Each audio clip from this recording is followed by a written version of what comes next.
Hello viewers, ఈరోజు morning breakfast అయితే chapati with masala gravy. మంచి కాంబినేషన్ కదా. పదండి లేట్ చేయకుండా చేసేద్దాం. నేనైతే ముందుగా చపాతీకి పిండి కలిపి పెట్టేస్తాను, ఎందుకంటే అది నానాలి కాబట్టి అప్పుడే చపాతీలు సాఫ్ట్గా వస్తుంది. 1/2 kg ఆశీర్వాద్ గోధుమ పిండిని జల్లించి అలాగే అందులో 1/2 table spoon baking soda add చేసుకున్నాను. బేకింగ్ సోడా యాడ్ చేసుకున్న తర్వాత 2 టేబుల్ స్పూన్ సాల్ట్, మీరు టేస్ట్కి తగ్గట్టు సాల్ట్ యాడ్ చేసుకోండి. 1 టేబుల్ స్పూన్ ఆయిల్ యాడ్ చేసుకున్నాను. ఆయిల్ యాడ్ చేసుకొని బాగా మిక్స్ చేసుకున్నాను ఈ పిండి మొత్తం. ఫస్ట్ వాటర్ పోయకుండా ఫస్ట్ బాగా మిక్స్ చేసుకోవాలి. సాల్ట్, బేకింగ్ సోడా అనేది పిండి మొత్తం బాగా కలిసిపోవాలన్నమాట. చూడండి, ఈ విధంగా అయితే కలిపేశాను. మొత్తం పిండి అయితే బాగా కలిపేశాను. మోస్ట్లీ చపాతీకి కుర్మా ఇలాంటివి చేస్తూ ఉంటారు, కాకపోతే కొత్తగా ఉంటుందని మసాలా గ్రేవీ చేస్తున్నాను. ఆలూతోనే చేస్తున్నాను. టేస్ట్ అయితే చాలా బాగుంది. రొటీన్గా చేసే కుర్మాలా కాకుండా కొంచెం డిఫరెంట్గా ఉంటుందని ఈ రెసిపీ అయితే చేస్తున్నాను. మీరు కూడా ట్రై చేయండి.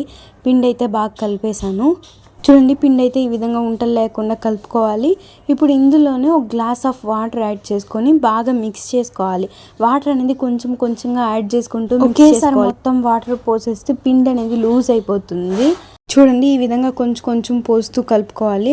చూడండి, ఫైనల్లీ పిండి అయితే బాగా కలిపేశాను. దీన్ని మూత పెట్టి కొంచెంసేపు పక్కన పెట్టేయాలి, ఎందుకంటే అది బాగా నానాలన్నమాట. దానిపైన కొంచెం ఆయిల్ వేస్తే అది ఎండిపోకుండా ఉంటుంది, కాబట్టి కొంచెం ఆయిల్ వేసి పక్కన పెట్టి ఈలోపు చపాతీ పిండి అయితే నాని మనం ఇప్పుడు మసాలా గ్రేవీ ఎలా చేసుకోవాలో చూద్దాం. ముందుగా స్టవ్ పైన కడాయి పెట్టి కడాయి హీట్ అయ్యాక అందులో బిర్యానీ ఆకు, దాల్చిన చెక్క, లవంగం, కస్తూరి మేతి, అలాగే 1 టేబుల్ స్పూన్ సోంపు యాడ్ చేసుకోవాలి.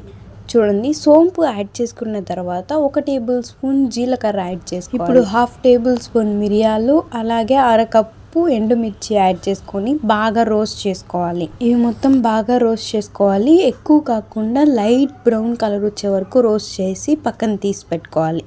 చూడండి, నేనైతే వీటిని ప్లేట్లో తీసి పక్కన పెట్టేశాను. ఇవి కొంచెం చల్లారాక గ్రైండ్ చేసుకోవాలి కాబట్టి వీటి చల్లారింటికి వదిలేయాలి. ఇప్పుడు అదే కడాయిలో 1 టేబుల్ స్పూన్ ఆయిల్ యాడ్ చేసుకొని 1/2 కప్పు వెల్లుల్లి, అలాగే 1 కప్పు తరిగిన ఉల్లిపాయలు యాడ్ చేసుకొని బాగా మిక్స్ చేసుకోవాలి. ఉల్లిపాయలు బాగా ఫ్రై అయ్యే వరకు మిక్స్ చేసుకొని ఇప్పుడు అందులోనే 1 కప్పు తరిగిన టొమాటో యాడ్ చేసుకొని రెండింటినీ కలిపి బాగా ఫ్రై చేయాలి. చూడండి, నేను చూపిస్తున్న విధంగా బాగా ఫ్రై చేసుకోవాలి. ఇది లైట్ గోల్డ్ బ్రౌన్ కలర్ వచ్చే వరకు ఫ్రై చేసుకోవాలి.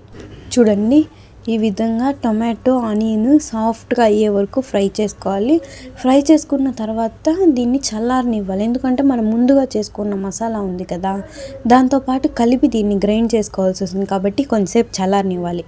చూడండి, ఈ విధంగా పక్కన తీసి పెట్టుకునేసాను.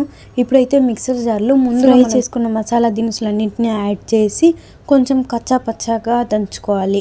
అంటే ఇలా నేను చూపిస్తున్న విధంగా కొంచెం కచ్చా పచ్చాగా దంచుకున్న తర్వాత ఇప్పుడు మనం ముందుగా చేసి పెట్టుకున్న టొమాటో, ఆనియన్ అలాగే వెల్లుల్లి మిశ్రమాన్ని కూడా ఇందులో యాడ్ చేసి బాగా స్మూత్ పేస్ట్గా గ్రైండ్ చేసి పక్కన పెట్టుకోవాలి. ఇప్పుడు ఒక ప్యాన్ తీసుకొని అందులో 3 టేబుల్ స్పూన్ ఆయిల్ యాడ్ చేసుకొని ఆయిల్ హీట్ అయ్యాక 1 కప్పు కరివేపాకు, 1 కప్పు తరిగిన ఉల్లిపాయలు యాడ్ చేసుకొని బాగా ఫ్రై చేసుకోవాలి. ఆనియన్ ఫ్రై అయిన తర్వాత మనం ముందుగా గ్రైండ్ చేసి పెట్టుకున్నాం కదా, ఆ పేస్ట్ని ఇందులో యాడ్ చేసి బాగా మిక్స్ చేసుకోవాలి. ఆ పేస్ట్ యొక్క పచ్చి వాసన పోయే వరకు బాగా ఫ్రై చేసుకోవాలి. చూడండి, ఈ విధంగా అయితే ఫ్రై చేసుకుంటూ ఉండాలి. అప్పుడు ఆ పచ్చి వాసన అనేది పోతుంది.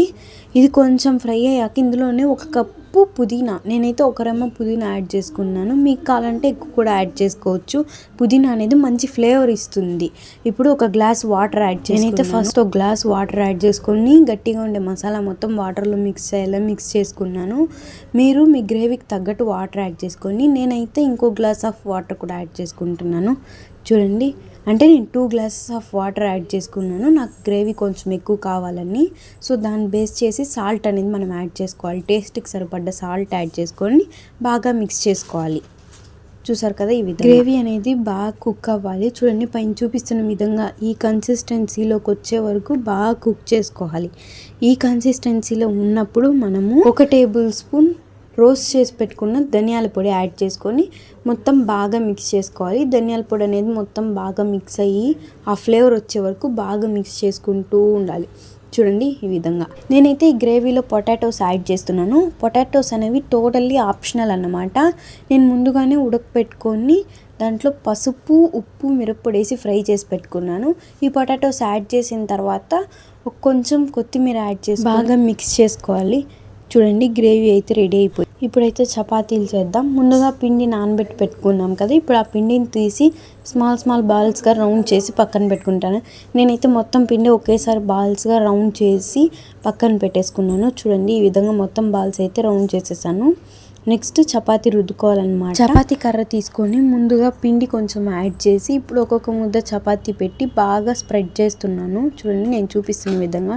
అప్పుడు చపాతీ అనేది ఈవెన్గా స్ప్రెడ్ అయ్యి రౌండ్గా వస్తుంది షేప్. చూడండి, ఈ విధంగా ఒక్కొక్క చపాతీని బాగా రుద్ది పక్కన పెట్టుకోవాలి.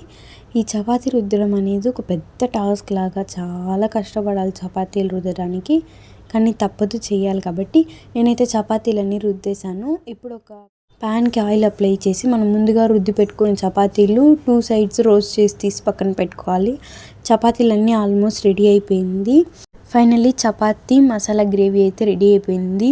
టేస్ట్ అయితే చాలా బాగుంది. మీరు కూడా ఖచ్చితంగా ట్రై చేయండి, మీకు కూడా నచ్చుతుంది. ట్రై చేసి ఖచ్చితంగా కమెంట్ చేయండి. ఈ వీడియో నచ్చినట్లయితే లైక్, షేర్ మర్చిపోకుండా సబ్స్క్రైబ్ చేసుకోండి. Thanks for watching.